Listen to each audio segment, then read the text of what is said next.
We're live on ANC.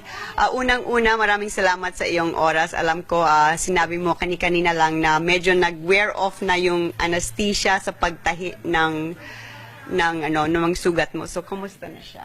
So, doon mo na maramdaman yung sakit ng sugat. Yung mga tahi. Yeah. So, medyo malalim, di ba, yung pagtahi? 7 stitches on one side and then, I think, 7 din 6. sabi na. 7 and 7, so 14. So, Manny, napaka-rough nung laban. Gaya ng na-predict ni Jeff Fenech, yun ang naging advice niya kay Horn, na talagang maging medyo, physical. So, kwento mo kung gaano ka-physical ang laban sa ibabaw ng ring. Physical, okay lang yung ganong physical, basta marunong yung referee. Right. Wala akong problema sa style ni Horn dahil kung ganun yung style niya, mapipigilan yun kung marunong yung referee. Yeah. So, ang daming ang head clashes, yung neck hold, tsaka yung siko, di ba? Oh, maraming siko, yung ipitin niya yung ulo ko, tukuran niya ako sa siko niya. Pero yung referee, hindi masyadong eksperyensado. I don't know kung sinasadya niya o hindi. Anong dapat gawin? Dapat binigyan niya ng at least a warning, di ba? Or point deduction. Ilang warning na, tapos point deduction yung headbutt, 2. Yeah. Pero wala. Wala. Yeah. Nagulat ka ba sa estilo niya at sa laki niya, sa bigat ng suntok niya? I mean, gaano ka heavy yung mga punches niya? Ilang beses kang nahuli sa lubid at pinaulan na ng suntok dito sa Hindi naman, katawan? wala naman. Nasasangga ko naman yung mga suntok niya. Hindi naman yun lang mga siko niya at yung ulo. Yun ang banggaan yung ulo namin. Manny, sinabi mo na isa sa bagay na talagang nag-focus ka sa fight is hinahanap mo yung 1 punch or 1-2 punch na makaka-knockdown sa kanya. Yung bang hinahabol mo from the beginning or mula lang dun sa 9th round? Every round, I'm looking for a knockout. Kaya nakafocus kasi ako doon. So, nawala yung throwing a lot of punches. Right. Yun nga ang sabi ni Coach Freddy na ang gusto niya sana, more combinations, more volume punching, katulad ng ginawa mo sa 9th round. Oh, yun nga sa pero nakatanim kasi na knockout. That's why. Pero Manny, kumusta yung feeling mo towards the end of the fight? Would you say na yung energy mo was still there? Napagod ka ba? Naubusan? Okay Wala? lang. Yeah. Okay pa naman ako hanggang natapos yung round. So Manny, for the record, no, you think you won the fight, di ba? Yeah. At yung CompuBox stats nga, sabi, na tinitingnan natin, 182 landed punches for you and 182 for you and 92 for Jeff Horn. So, Malayo. Sabi ko, paano? yeah. Anong naramdaman mo nung sinabi nung... Okay lang sana kung close yung scorecard. Yung stats, malayo eh. Yeah. Tinatanong mga kababayan natin, paano ba nangyari yon kung ganon? 'Di ba? You've experienced that once before with Timothy Bradley, right? Ano yung mas worse, yung kay Bradley o ito? You can see naman the social media, yung not only in the Philippines but Yeah. in America. 'Di ba? Nakita natin yung comment ng mga Salamat pala.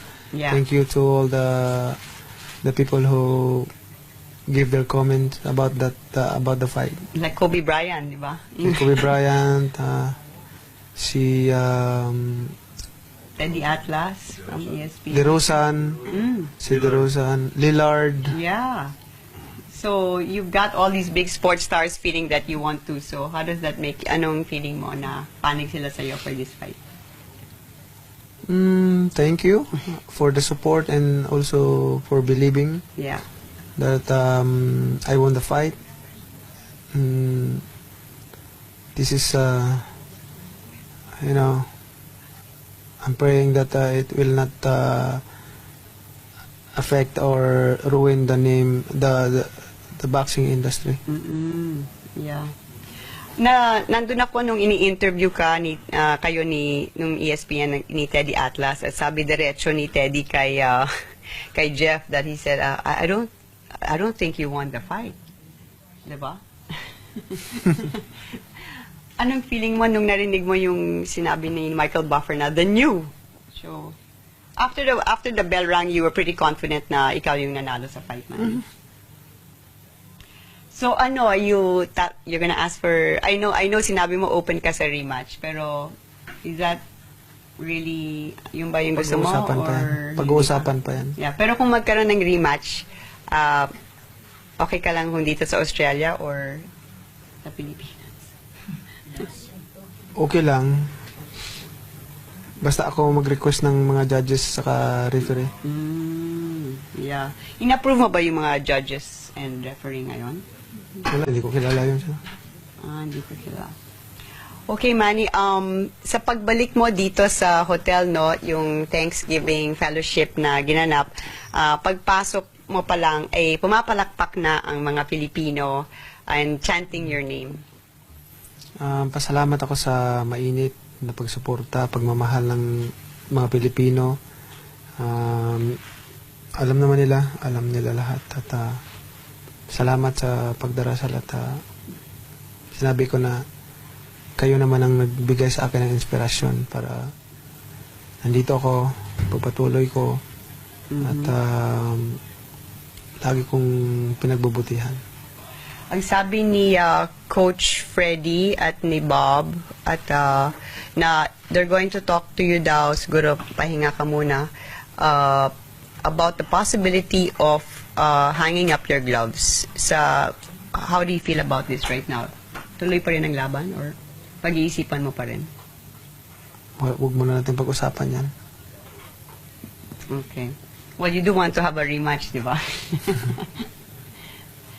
Okay, Manny. So, to all your Filipino fans who are watching in the Philippines and around the world, syempre, dismayado ang mga Pilipino. I mean, kung saan man sila nanood. Anong gusto mong sabihin sa kanila? Okay lang, ganun talaga ang ano. Pero, nasa atin naman yung, kumbaga nakita natin lahat kung paano tayo, paano anong ginawa sa atin. Alam naman ng lahat. So, proud pa rin tayo. Yeah. Hindi lang mga Pilipino, kundi mga iba't ibang lahi na tayo ay nanalo. Yeah.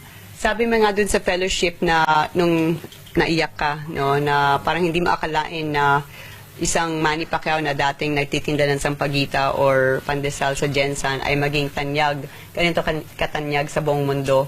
At yun, nag-cheer na nga lahat ng tao para sa'yo.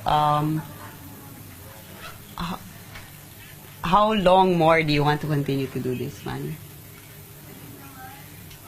Sa akin, pwedeng meron pa, pwedeng wala na. Really? Yeah. So, you're going to think about it pa? I know. Yeah. Pero right now, yung katawan mo, everything's okay, maliban sa Headbutt. yeah. Si Jeff Horn pala, I got a report mula sa kampo nila ay 1 hour, nagpa-check up siya 1 hour sa hospital, and then ngayon, nag-attend na ng function, so okay naman siya. Anong gusto mo sabihin sa kanya, if anything? Okay, in fact, we pray for him in the Bible study. Okay, so... Deserve it. Okay, so looking forward to going back to the Philippines tomorrow. And back to work in the Senate in July. In July. All right. Anything you want to say to your supporters here? Diba? Na talaga namang always by your side.